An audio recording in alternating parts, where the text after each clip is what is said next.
The Battle of Secessionville was fought on June 16, 1862, during the American Civil War. Confederate forces defeated the Union's only attempt to capture Charleston, South Carolina, by land. Battle. In early June 1862, Union Maj. Gen. David Hunter transported the Union divisions of Brig. Gens. Horatio G. Wright and Isaac I.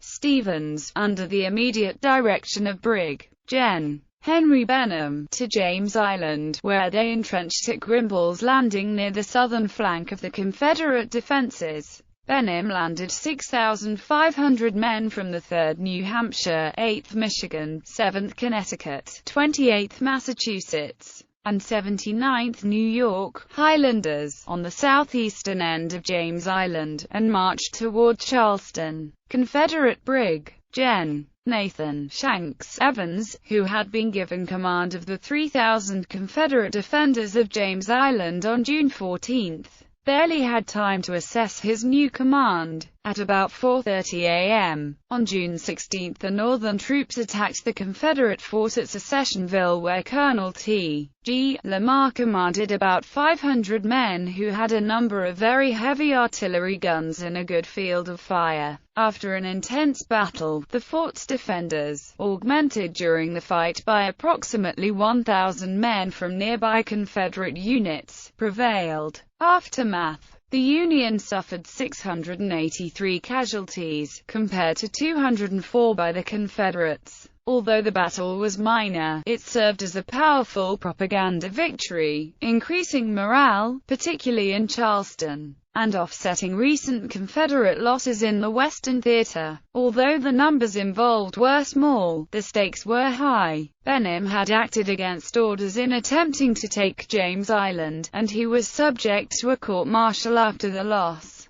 The Union continued its attempt to starve and attack Charleston for the rest of the war. Had they succeeded in taking Fort Lamar at Secessionville, they could have controlled the harbor.